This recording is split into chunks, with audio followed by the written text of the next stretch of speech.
আপনারা HTML coding করবেন, অর্থাৎ একটা পেজে যে স্ট্রাকচার বা HTML এর যে স্ট্রাকচারটা সেটা তৈরি করতে হবে ভাইয়া। তো এইখানে দেখবেন আমরা HTML একটা স্ট্রাকচার তৈরি করে আগে HTML আমরা জানি যে একটা এলিমেন্ট নিতে হয় সেই এলিমেন্টটা আগে ক্লোজ করতে হয়। তো HTMLটা আমরা ক্লোজ করে দিলাম। HTML ক্লোজ করে দেওয়ার পর ভাইয়া সবসময় মনে রাখবেন HTML এর ভিতরে হবে হেড ট্যাগ।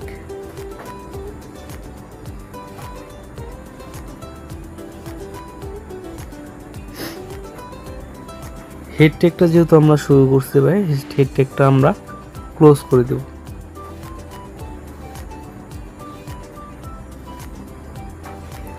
দেন হেড ট্যাগ আমাদের ক্লোজ হওয়ার পর এখন আমাদের যে একটা এলিমেন্ট ইউজ করতে হবে সেটা হচ্ছে আমাদের ভাই টাইটেল।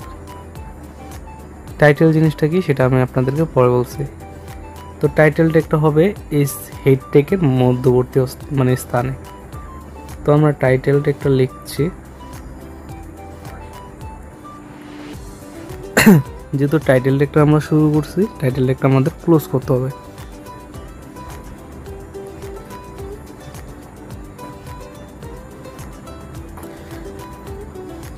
টাইটেল ট্যাগ ক্লোজ হওয়ার পর আপনারা হেড ট্যাগের নিচে যাবেন।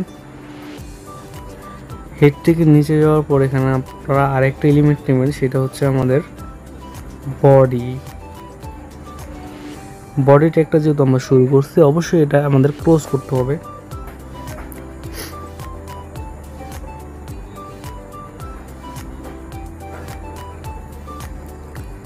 অবশ্যই বডি ট্যাগটা আমাদের ক্লোজ করার পর আপনারা এখানে কি করবেন জানেন, এখানে পুরোটা আমাদের এখানে একটা স্পেস করবেন, কারণ আমরা যত কাজ করব বডির ভিতরে করব, যত কাজ বডির ট্যাগের ভিতরে আমরা করতে পারবো।